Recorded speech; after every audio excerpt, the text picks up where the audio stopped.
We have reached the tipping point for carbon dioxide levels in the atmosphere. If we don't do something about it, expect extreme things to happen.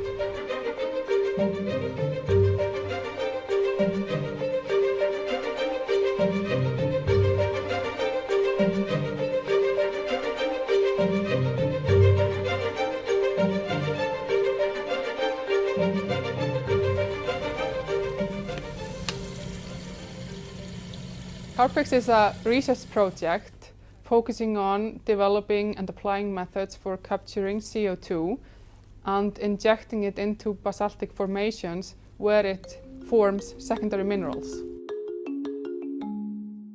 In simple terms, it means that we turn the CO2 into rock. We dissolve the CO2 into water. We call it the soda machine because essentially it's the same process as is happening in your kitchen when you're putting the fizzy bit into your water before you have a drink. We transport it towards our injection site. It's located about 2 kilometers away from the power plant, and there we inject the dissolved CO2 into the ground. Basalt and CO2 are thus sort of made for each other in a sense. They interact through these chemical reactions, intertwining to making a new type of rock that is assisting us with limiting the environmental effects of humankind on Earth.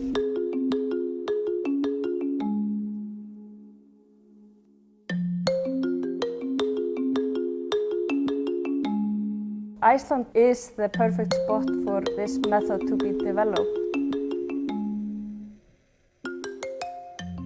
We are injecting into young and fractured olivine tholites.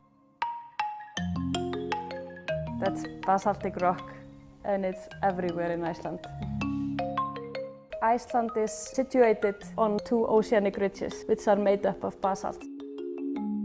But basalt is actually the most common rock type on surface on Earth, so this could easily be applied elsewhere.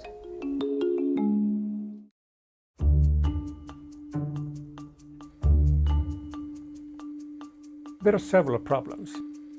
This is no single silver bullet.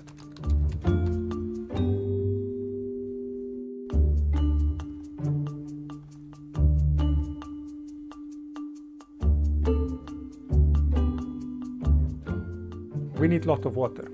You need about 25 tons of water per 1 ton of CO2. In Iceland we're blessed with a lot of rain and snow. If you're doing this in the middle of India, their water is very precious.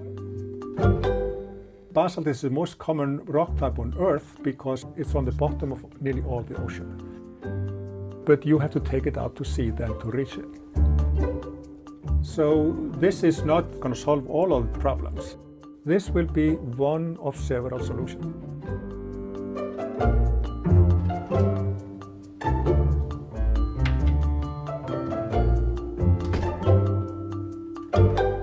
We need each and every one of us to do what we can to limit our emissions. My ambition is to improve our way of life so that my children and my children's children, they can live life on Earth with less environmental impact than we are doing today.